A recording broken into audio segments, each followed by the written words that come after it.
menjatuhkan pidana terhadap terdakwa Richard Eliezer Pudium Lumiu dengan pidana penjara selama 12 tahun dengan perintah agar terdakwa tetap ditahan, dipotong masa penangkapan. Ternyata saya diperalat, saya dibohongi dan disia-siakan. Bahkan kejujuran yang saya sampaikan tidak dihargai, malahan saya dimusuhi. Eliezer itu adalah kita, karena Eliezer itu mencerminkan pemuda dari keluarga yang sederhana yang akan sukar sekali meraih cita-citanya, apalagi ketika kandas oleh atasannya sendiri.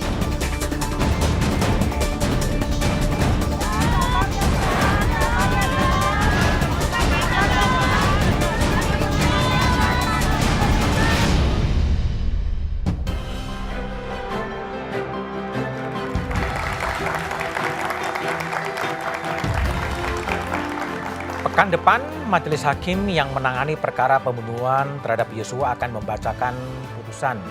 Gelombang dukungan untuk Richard Eliezer terus berdatangan, mulai dari akademisi, LSM, hingga masyarakat kebanyakan. 100 lebih akademisi dan sejumlah lembaga mengirimkan amicus curiae ke Pengadilan Negeri Jakarta Selatan. Ini dilakukan agar Majelis Hakim memberikan keringanan hukuman bagi Eliezer. Pasalnya, Eliezer dianggap berjasa karena telah membuka kotak Pambondora pembunuhan berencana terhadap Yosua. Selain itu, Eliezer dianggap terpaksa saat melakukan penembakan karena menjalankan perintah atasan. Akankah status justice kolaborator dan amicus curiae ini dipertimbangkan oleh majelis hakim saat menjatuhkan hukuman?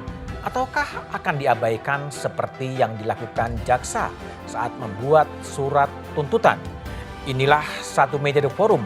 Mengapa Eliezer harus dibela?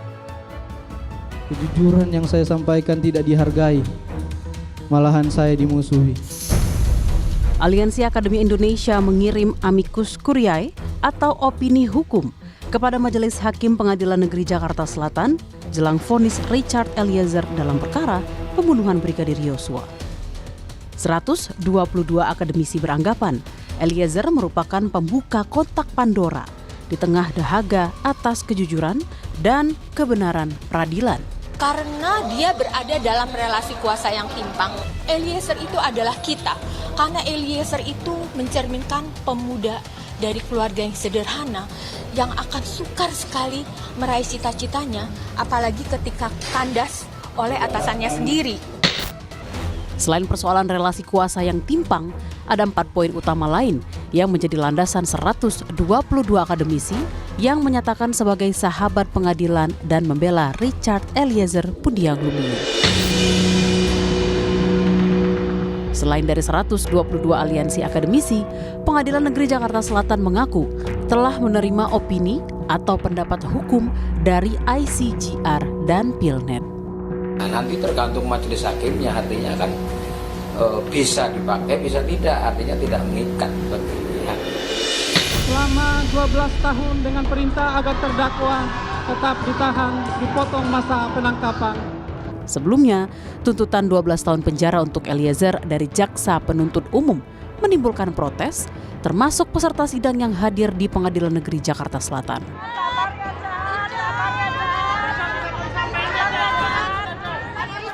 Sementara terdakwa lain yakni Putri Chandrawati, Ricky Rizal, dan Kuat Maruf dituntut hukuman 8 tahun penjara. Sebelumnya Jaksa Agung Muda Pidana Umum membantah bila Kejaksaan Agung dituding tidak menghormati rekomendasi LPSK atas status Eliezer sebagai justice collaborator. Untuk pelaku tidak bisa JC, tapi kami hormati LPSK, maka tuntutannya itu lebih ringan dibanding Pak Sambo.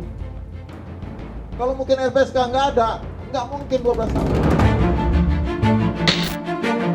Dengan demikian, jaksa beranggapan Eliezer menjadi pelaku utama bersama Verdi Sambo yang mengakibatkan kematian Brigadir Yosua.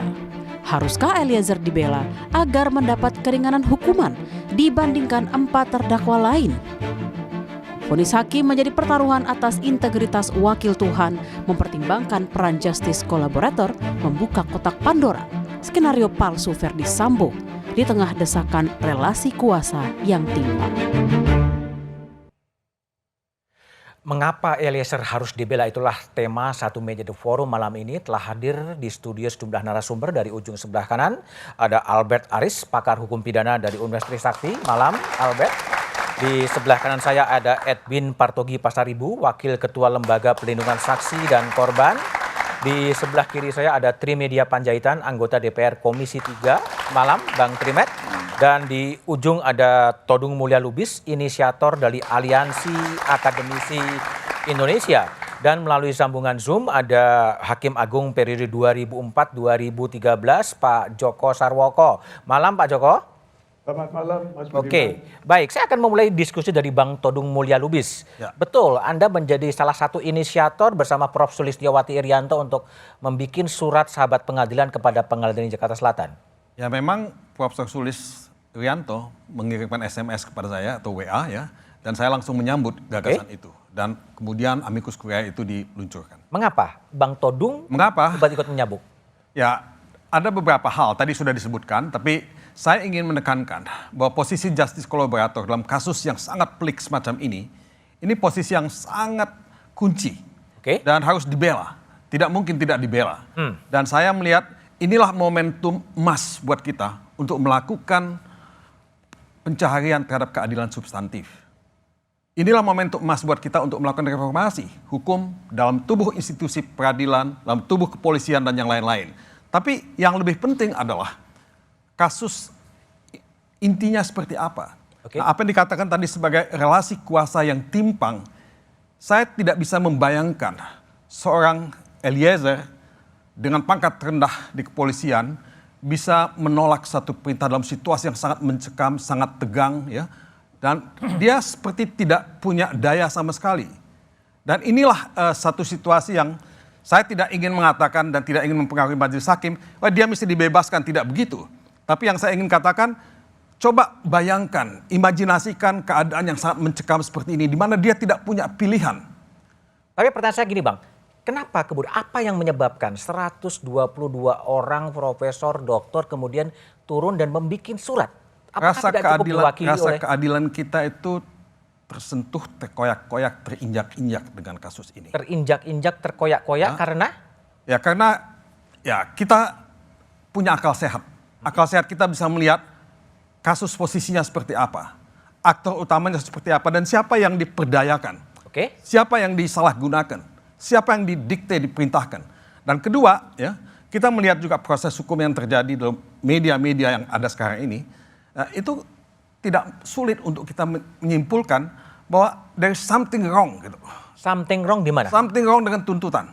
Tuntutan. Yang diajukan oleh jaksa. Karena juga tidak mempertimbangkan banyak hal yang diajukan dalam proses peradilan. Dan kemudian, sense of justice. Sense of justice kita itu harus dilihat. Gitu. Dan itu nyata kok. Kita tidak membutuhkan seorang profesor untuk merasakan sense of justice yang terluka dalam kasus ini. Oke, baik Bung Todung. Bung Edwin, Ya. ini ICGR, Aliansi Akademis Indonesia kemudian menyampaikan surat kepada pengadilan untuk protes dalam tanda petik publik terhadap jalannya persidangan. LPSK memandangnya seperti apa? Ya, saya rasa itu suatu hal yang yang memang yang tersinggung oleh Pak Todung bahwa ada rasa keadilan masyarakat yang terusik. Itu memang terlihat dari tuntutan tersebut. Oke. Karena memang secara regulasi bahwa buat seorang justice collaborator itu sudah ada rewardnya. Jadi buat justice collaborator itu ada dua, ada penanganan khusus dan reward. Reward itu termasuk salah satunya adalah penjatuhan pidana ringan. Penjatuhan pidana ringan itu kan dimulai dari tuntutan. Tapi gini, kalau tadi mengikuti logika dari Jampidum, Ya, kalau tidak ada LPSK, ya. iya Eliezer bisa saja sama dengan Sambo. Ya, kalau gitu kita ikuti logikanya. Ya. Kalau tidak ada icat, kita juga mungkin tidak melihat Ferdi Sambo sebagai pelaku utama. Jadi mana yang lebih penting sebenarnya? Rasa keadilan formal yang dirasakan oleh diwakili oleh Jampidum atau rasa keadilan seperti apa? Ya bukan. posisi justice collaborator harus dipahami. Keberadaan konsep justice collaborator itu karena penegak hukum menyadari, negara menyadari bahwa pada perkara-perkara yang sulit pembuktiannya, sulit untuk mencari saksinya, itu harus ada satu orang di antara pelaku yang mau mengungkap itu. Karena dia mau mengungkap itu, kan disebut oleh para pelaku lain sebagai pengkhianat. Ya, sebagai pengkhianat dia punya situasi yang mengancam keselamatan jiwanya. Nah untuk itu kemudian dia juga mendapatkan imbalan. Imbalannya itu ada reward. Rewardnya tadi termasuk adalah pemberian pidana yang paling ringan. Baik. Saya akan tanya kepada Hakim Agung, mantan Hakim Agung Joko Sarwoko. Pak Joko, kalau Pak Joko pengalaman berkarir begitu lama sebagai hakim, bagaimana memandang begitu banyaknya protes-protes publik sampai muncul amicus curiae dari akademisi, dari LSM terhadap kasus itu? Hakim akan mempertimbangkan seperti apa, Pak Joko? Begini, kalau sebenarnya kalau hakim mau mencermati apa yang diperoleh dalam fakta persidangan, itu kan jelas sekali. Posisi Eliezer itu yang pertama adalah melaksanakan perintah jabatan. Pasal 51 ayat 1 KUHP. Itu malah di situ tidak bertanggung jawab. Yang kedua, dia sebagai justice collaborator yang menurut Undang-Undang Perlindungan Saksi dan Korban ini ada semacam taken prestasinya kalau dia ikut membongkar persoalan itu, perkara itu. Dan kemudian Mahkamah Agung pada tahun 2012 itu menerbitkan surat edaran Mahkamah Agung. Nomor 4 tahun 2011. 2011. Yang 2011 ya, yang mengatakan di situ antara lain bahwa justice collaborator itu pidananya harus lebih ringan dari pelaku yang lain. Salah satu persyaratannya adalah yang bisa jadi justice collaborator adalah bukan pelaku utama. Nah, dalam kasus ini menurut saya Eliezer bukan pelaku utama. Bukan pelaku utama. Bukan pelaku utama. Tapi kalau dari pengalaman Pak Joko, kalau sekarang ada amicus curiae yang disampaikan oleh hampir 120 guru besar yang menyampaikan surat kepada hakim, apakah itu akan dipertimbangkan juga dalam pengambilan keputusan? Saya pernah memutuskan dengan mendasarkan amicus curiae tahun 2012 kasus Pritasari. Itu dalam perkara peninjauan kembali. Mungkin pertimbangan saya tidak cukup mengenai hal itu di dalam pertimbangan, tetapi saya perhatikan di tingkat PK Prita saya bebaskan. Antara lain karena amicus curiae itu. Nah, dalam kasus ini apabila hakim mau mempertimbangkan bisa masuk melalui pasal 5 ayat 1 Undang-Undang Kekuasaan Kehakiman. Apa itu, Pak? Undang-Undang Kekuasaan Kehakiman nomor 48 tahun 2009. Yang isinya? Antara lain hakim dan hakim konstitusi wajib memperhatikan rasa keadilan atau hukum yang berkembang di dalam. Baik, memperhatikan rasa keadilan dari masyarakat. Bung Trimedia Panjaitan, anggota Komisi 3 DPR. Gimana Komisi 3 DPR sebagai wakil rakyat ya melihat rakyatnya kemudian bersuara, berkirim surat kepada pengadilan untuk ya dalam bahasa awam mungkin memprotes terhadap tuntutan yang terlalu tinggi terhadap Richard Eliezer? Ya tentu kami kecewa ya. Saya sendiri tidak menyangka tuntutannya akan 12 tahun. Padahal kita tahu, kita kadang-kadang sampai bosan Pak Budiman nonton TV. Live semua TV persidangan ini.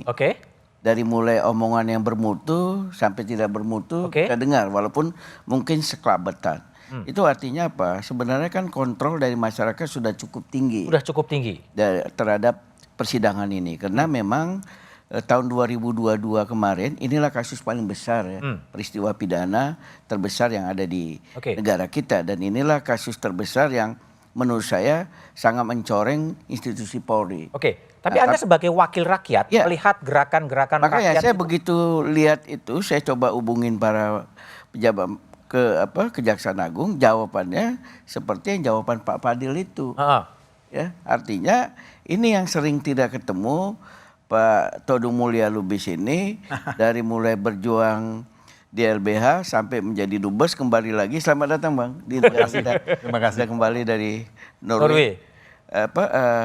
Yang sering nggak nemu ini antara rasa keadilan dengan kepastian hukum.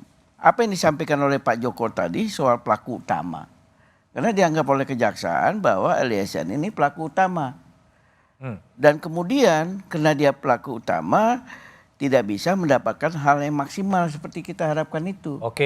Itulah yang disampaikan juga, kalau tidak ada rekomendasi dari LPSK tidak akan segitu. Itu bukan ngeles ya? Ya, itu argumen-argumen mereka sebagai Jampidum itu udah resmi. Ketika kritik publik ya dia harus membangun argumentasi. Kemudian yang menjadi alasan mereka juga jangan dilihat ke bawahnya saja, tapi lihat ke atasnya. Sambunya segitu. Nah, dari peristiwa ini kemudian banyaknya protes dari masyarakat, keberatan dari masyarakat, saya yakin suara kita ini pasti dengar. Pasti didengar. Saya akan tanya pada Albert Aris ya. Ini kan ada keadilan formal versi Jampidum, yang versi kejaksaan yang harusnya mewakili rakyat, tapi juga ada rasa keadilan masyarakat yang mungkin orisinil. Anda melihatnya seperti apa? Tapi jawabannya setelah jeda berikut ini.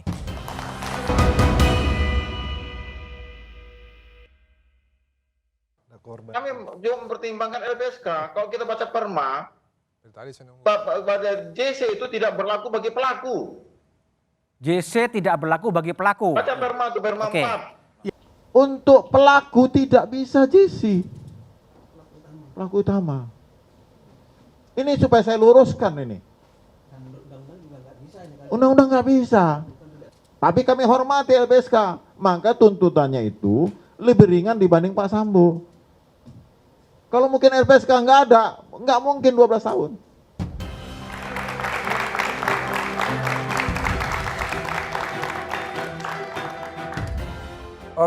Tadi Jampidum Fadil Jumhana sudah mengatakan bahwa JC nggak mungkin untuk pelaku utama. Jadi ada kesenjangan antara rasa keadilan formal yang direpresentasikan oleh kejaksaan dan rasa keadilan publik yang kemudian muncul dalam amicus curiae itu. Gimana Albert lihat?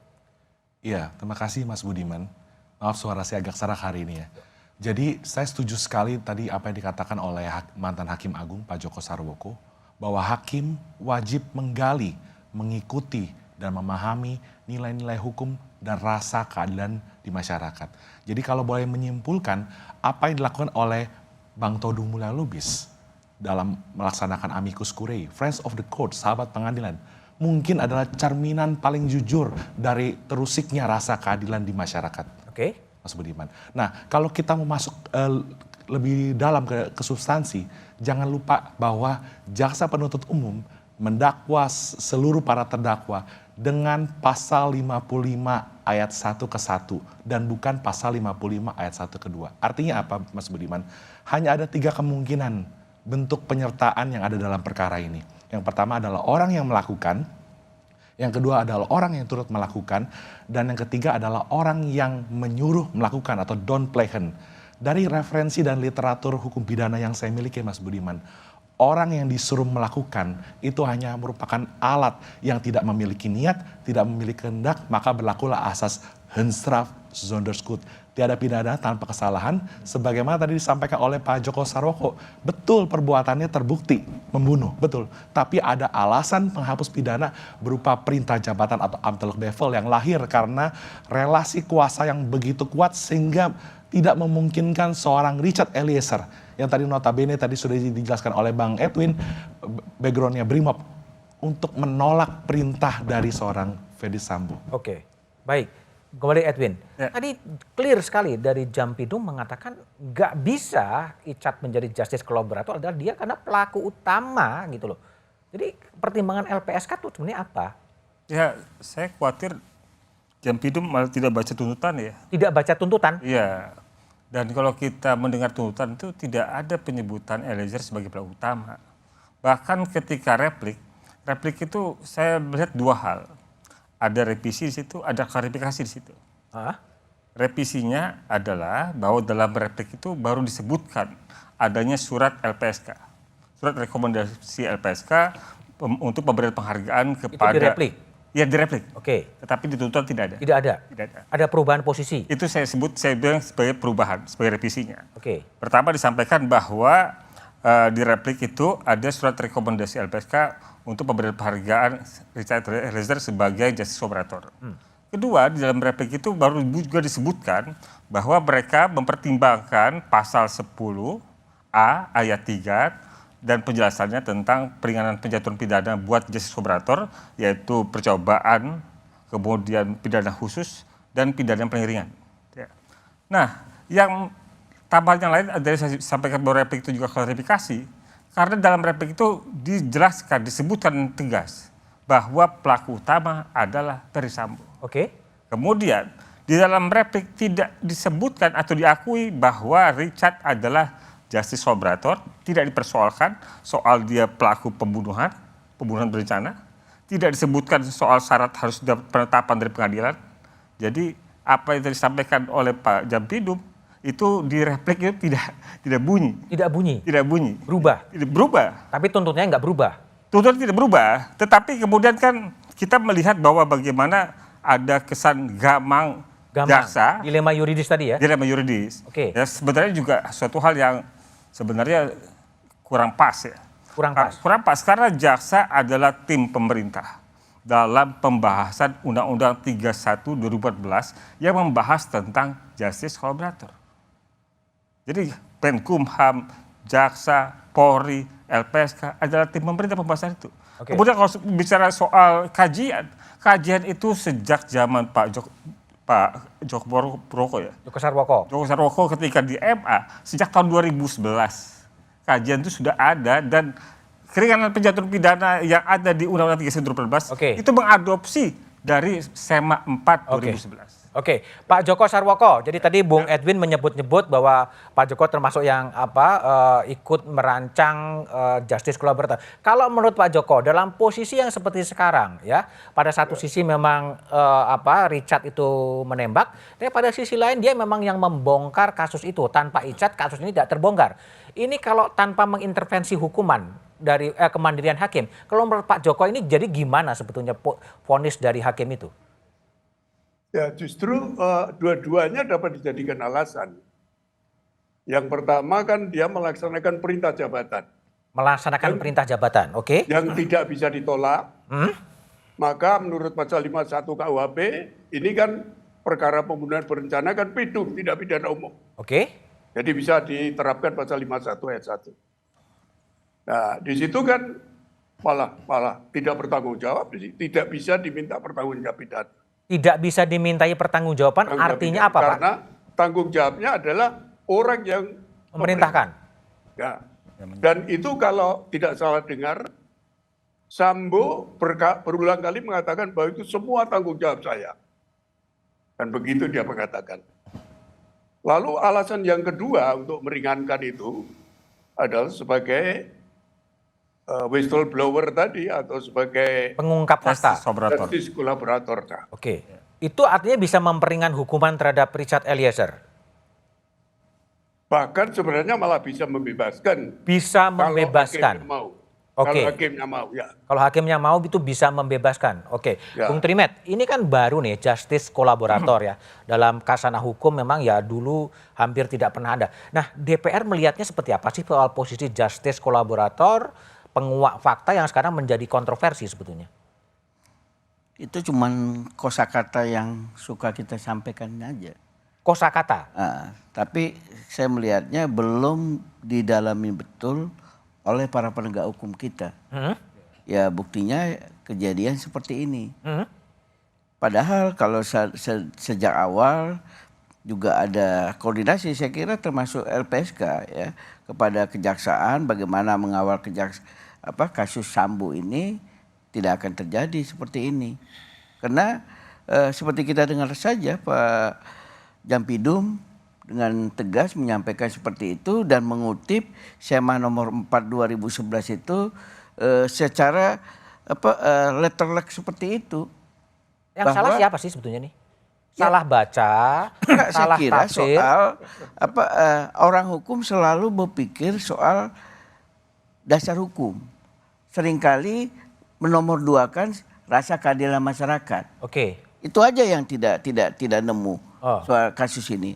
Dan untuk itu saya pikir spirit kita hari ini, walaupun di kejaksaan seperti itu, dan ini pelajaran mungkin ke depan ya bagi kejaksaan, dan menurut saya juga dengan peristiwa ini bukan seperti yang disampaikan oleh Pak Albert Aris ini di Kompas hari ini, bahwa kita juga harus mempertegas secara rigid seperti apa aturan JC ini. JC itu. Ya, misalnya bila perlu kalau ancaman maksimum sekian dia harus bisa dapat berapa. Oke. Dan itu juga harus dirubah nanti SEMA nomor 4 itu supaya itu juga tidak menjadi justifikasi bagi jaksa-jaksa di kemudian hari.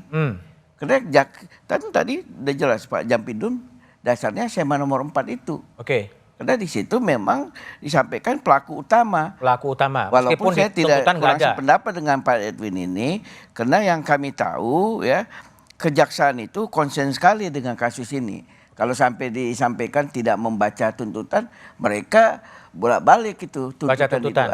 Dan itu kalau yang saya dengar itu 6 kali rapat mereka. Oh, rapat di tingkat atas ya? Iya. Dengan siapa rapatnya? Ya pejabat utama kejaksaan ya, mendiskusikan unsur-unsurnya, ada presentasi. Jadi kalau disampaikan bahwa sekelas Jampidum sebagai pengendali perkara pidana di Kejaksaan Agung, apalagi ini perkara yang Presiden Jokowi sendiri memberi komentar, ya mereka sudah serius, sama saja cara pandangnya yang tidak berubah. Tidak berubah. Oke, Bang Todung. Legalistik. Jadi, Bang Todung, ini gimana sebetulnya menurut Anda soal justice kolaborator yang tadi dibenturkan dengan pelaku utama? Ini gimana? Sebetulnya kan Bung Trimedia sudah mengatakan tadi bahwa selalu ada ketegangan konflik ya, antara keadilan masyarakat dengan keadilan formal. Itu sejak dulu, walaupun kita tidak menyebut kata justice kolaborator.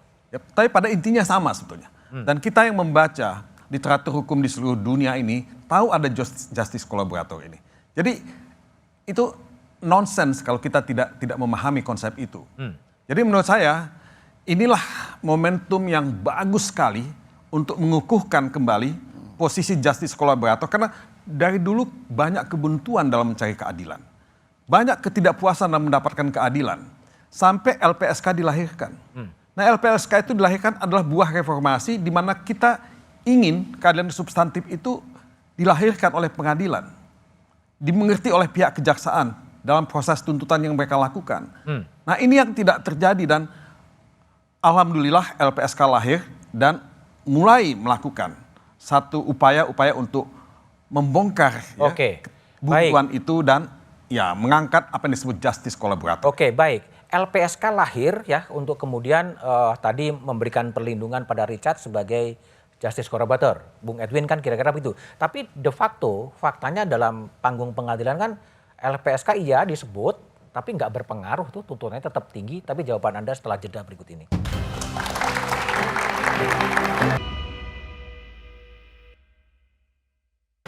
Kalau aku sih ngikutin yang kayak tuntutan terakhir kan sekitar 12 tahun ya Mbak. Udah didasari oleh berbagai pertimbangan gitu ya. Kalau aku sih setuju aja sih gitu loh. Hukuman Eliezer seharusnya bisa lebih rendah dari yang sudah diberikan sama JPU ya. Karena mengingat kasus ini kan semua terbongkar dari kejujuran dari Eliezer, seharusnya sih bisa lebih rendah. Dengan hukuman yang dijatuhin sama jaksa, kalau aku bilang karena dia udah jujur harusnya sih bisa mungkin 5 tahun kali ya. Biar nggak sama yang lain gitu karena dia udah jujur. Karena dia udah membantu kepolisian untuk mengungkap kasus ya, kayak mendingan dikurangin sih dari 12 tahun itu, karena nanti takutnya banyak orang yang jadi kayak nggak mau ikut bantuin polisi kalau misalkan caranya gini. Jadi kayak justice collaboration kayak salah membantu, tapi dengan hukuman seberat itu jadi kayak orang-orang jadi kayak pikir ngapain gue jadi gituan kalau misalkan hukuman gue seberat itu gitu sih, menurut saya sih gitu. Terusnya 5 tahun lah gitu, karena Eliezer kan udah berpartisipasi nih, mau sukarela untuk mengungkapkan kasusnya seperti apa. Jadi lebih baik sih dikurangin ya.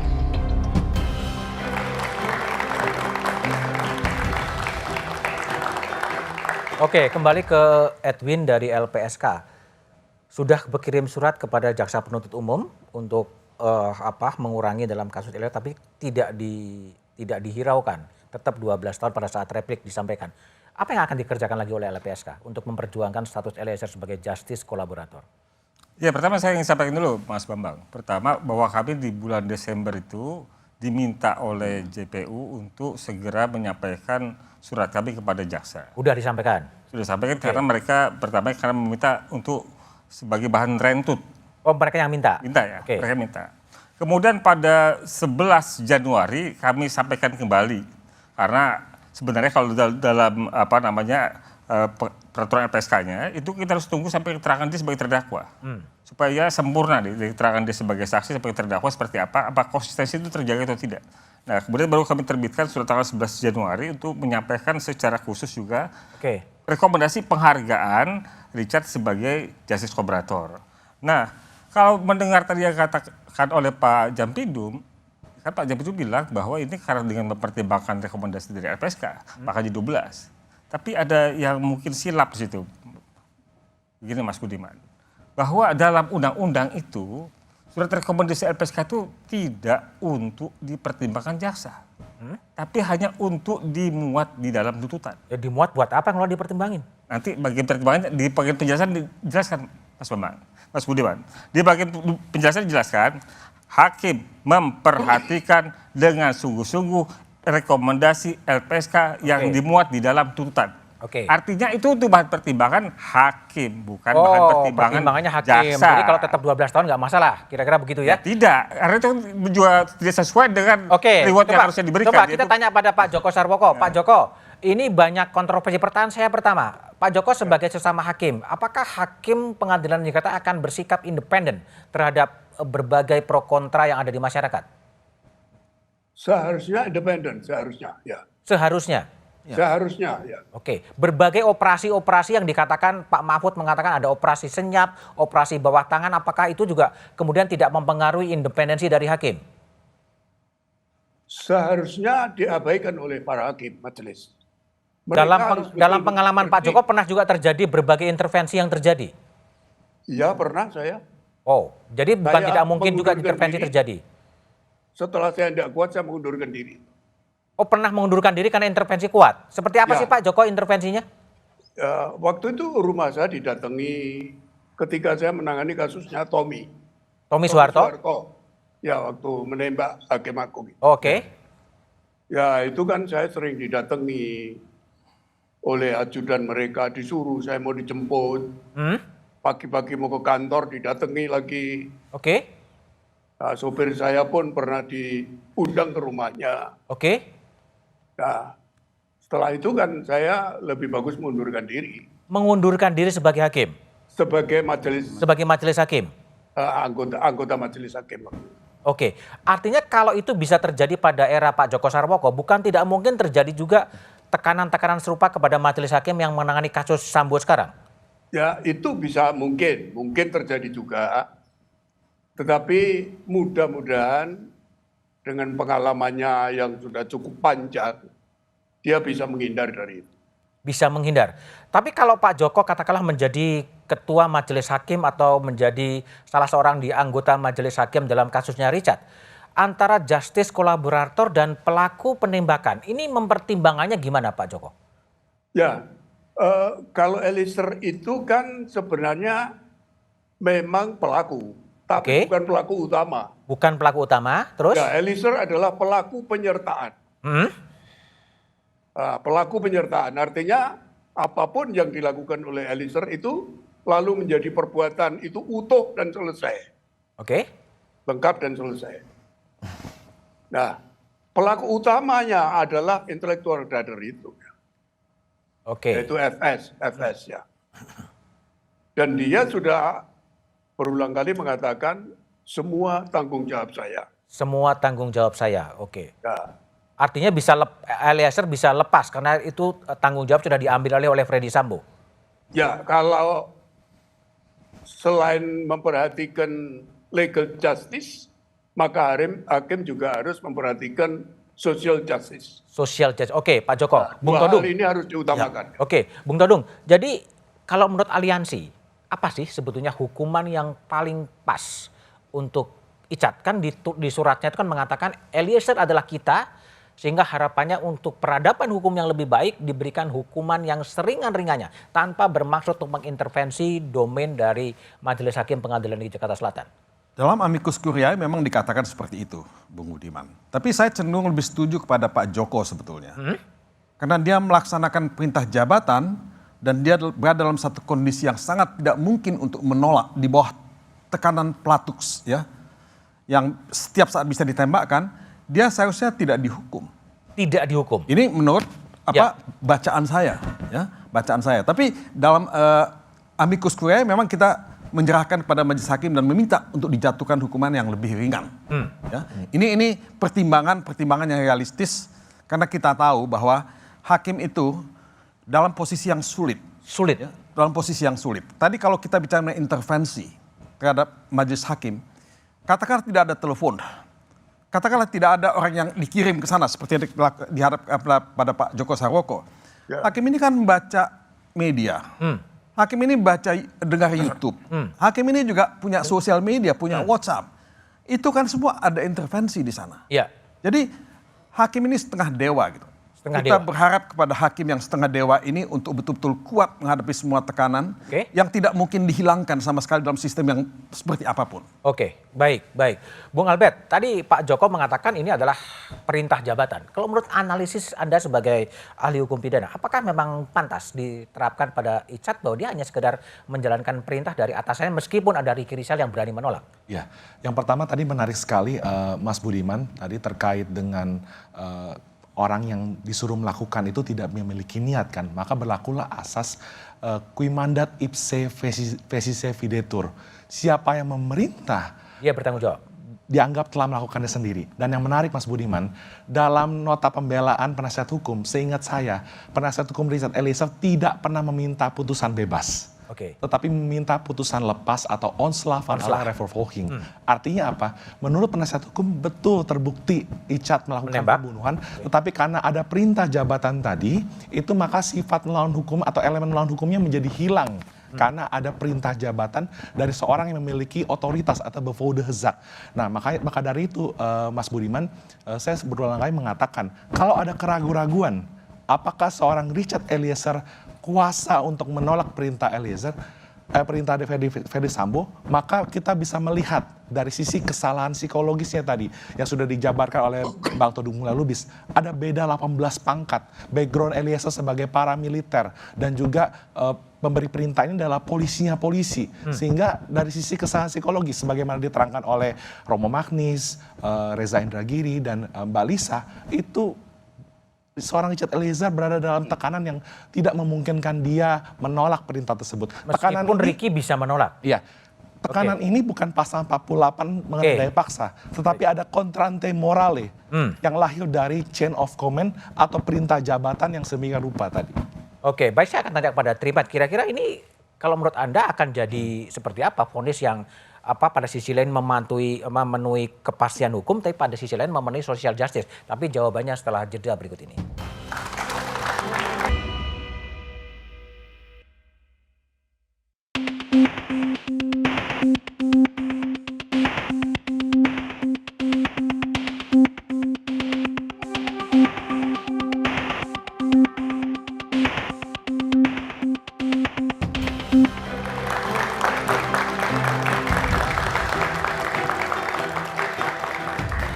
Oke, tadi adalah rangkaian tweet dari Menko Polhukam Mahfud MD yang memberikan apresiasi atas kejujuran dan keberanian Richard Eliezer mengungkap fakta dan kemudian berharap agar majelis hakim menjatuhkan hukuman yang ringan. Itulah rangkaian tweet dari Menko Polhukam Mahfud MD. Bung Trimet, jadi kalau menurut Anda ya sebagai politisi yang begitu lama, kira-kira vonis hakim seperti apa sih yang bisa memenuhi asas kepastian hukum dan juga social justice, dan ke depan lesson learned dalam kasusnya Richard ini, dalam kasus Sambo ini seperti apa?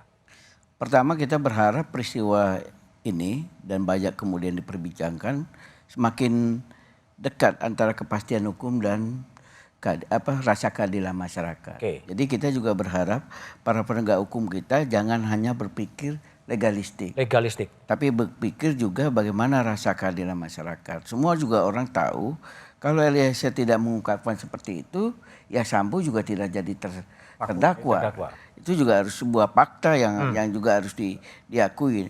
Yang kedua, kita kan juga melihat kasus ini kalau dalam catatan saya malah 6 kali Presiden Jokowi bicara Terus? untuk supaya diungkap pelakunya. Jangan sampai Presiden sudah seperti itu, awalnya kemudian menggebu-gebu menjadi anti klimaks dari putusan itu. Itu yang kita jaga. Kenapa? Ketiga, kalau kita melihat ini kan Pengadilan Jakarta Selatan ya. Seringkali Pengadilan Jakarta Selatan itu putusannya mengecewakan. Banyak yang kontroversi. Sering Pengadilan Jakarta putusnya mengecewakan ya? Nah, itu juga yang mati ya? Ya dari sejak dulu ya. Putusan-putusan ini kontroversi. Dan itu yang kita sama-sama harus kawal itu supaya tidak terjadi dan supaya kasus Sambo ini jangan menjadi anti klimaks. Oke, baik. Pak Joko Sarwoko, saya ingin Pak Joko menanggapi ya sinyalemen dari Trimedia Panjaitan bahwa sering sekali putusan-putusan Pengadilan Negeri Jakarta Selatan itu mengecewakan ya. Bahkan pernah ada satu artikel yang menyebutkan bahwa Pengadilan Negeri Jakarta ini seperti kuburan dalam tanda petik gitu. Nah, apa saran dari Pak Joko sebagai hakim senior kepada mantan hakim senior yang terhadap hakim-hakim yang lebih muda dari Pak Joko dalam kasusnya Verdi Sambo, Pak?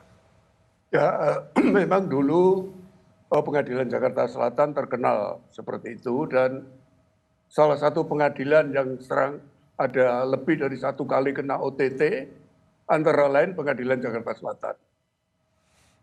Dan itu memang kerjasamanya itu mungkin karena saya pernah jadi ketua muda pengawasan, itu kerjasamanya itu pintu masuknya melalui para panitera pengganti dulu seperti itu. Nah, bahwa banyak kasus yang memang mengecewakan baik pidana maupun perdata, seperti yang dikatakan oleh Pak Trimet itu memang betul saya rasakan. Dalam kasus ini akan gimana Pak Joko? Mudah-mudahan karena beberapa tahun yang lalu sudah mulai berkurang ya. Mulai berkurang artinya putusan-putusan yang kontroversial itu biasanya memang sering menjadi pertanyaan dari masyarakat ya. Artinya mudah-mudahan lebih bagus Pak ya? Mudah-mudahan lebih bagus ya. Baik. Bung Albert, ini satu hal yang menjadi kontroversi adalah status justice kolaborator ya. Antara SEMA, antara undang-undang ini, undang-undang itu. Ke depan, apa yang sebenarnya perlu dibenahi dalam status justice kolaborator, tapi tolong pendek. Baik. Intinya SEMA itu bukan peraturan ya, itu hanya mengikat internal Mahkamah Agung. Kalau undang-undang LPSK itu adalah leg spesialis dari KUHAP bisa dikatakan dalam beberapa hal tertentu. Kedepannya Mas Budiman, kita memerlukan pembaruan hukum acara pidana melalui KUHAP yang revolusioner. Kita dukung Bang Trimet dan teman-teman di DPR untuk menaruh perhatian khusus karena KUHAP itu adalah miniatur konstitusi. Ini bicara tentang kewenangan, bicara tentang hak asasi manusia dan ini akan jadi satu presiden yang baik sekali Mas Budiman. Kedepannya orang yang jujur, yang mau bersedia bekerja sama dengan penegak hukum harus mendapat penghargaan dan perhatian khusus. Sebagaimana ada gium, probitas bono publico. Kejujuran akan membawa kebaikan buat semua orang. Kejujuran akan membawa kebaikan bagi semua orang. Bung Edwin, ini kalaulah keputusan kita tidak mau berandai-andai, tapi boleh juga mengatakan kalau tadi kan track record dari Pengadilan Negeri Jakarta seperti itu. Apa yang mau dikerjakan oleh LPSK kalau kemudian vonis itu kemudian mengecewakan? Ya tentu yang akan kecewa adalah juga banyak pihak, bukan hanya LPSK. Mereka yang mengagung-agungkan, menganggap bahwa kejujuran itu suatu nilai yang baik juga akan kecewa. Sebagaimana juga para akademisi itu kecewa. Dan kita harus melihat gini, Mas Budiman, bahwa kejujuran Eliezer itu adalah bagian dari upaya untuk melawan impunitas. Karena kalau tidak ada kejujuran Eliezer, maka kita tidak menyaksikan Verdi Sambo sebagai pelaku utama. Dan kejujuran Eliezer itu adalah juga bagian dari mewakili kepentingan korban Joshua. Karena Joshua tidak bisa membela diri. Karena Joshua tidak membela diri, maka kebenaran peristiwa yang disampaikan oleh Eliezer adalah mewakili kepentingan Joshua. Gitu. Jadi saya tidak melihat pertentangan antara keadilan substantif maupun kepastian hukum ya. Dalam arti kata rasa keadilan masyarakat maupun kepastian hukum. Kenapa tidak saya pertentangan? Karena Undang-Undang 31 2014 yang mengatur tentang keringanan penjatuhan pidana juga kepastian hukum. Oke. Dan kepastian hukum itu merupakan mandat dari konstitusi kita di pasal 28D. Ya, AK1 itu salah satu yang menjadi mandat adalah kepastian hukum. Jadi sudah ada kepastian hukum yang seharusnya memang menjadi rujukan buat semua penegak hukum, penyidik, penuntut umum, dan hakim. Oke, baik. Nah, sampai kemudian orang tidak lagi bisa berharap pada justice collaborator. Oke, baik, Bang Todung. Jadi ini momen ya, momen untuk kemudian melakukan rebound terhadap penegakan hukum yang sedang turun. Itu bisa dimanfaatkan posisi sekarang untuk memberikan keadilan, memperhatikan social justice yang mengemuka termasuk lewat Anda, lewat Aliansi Akademis Indonesia.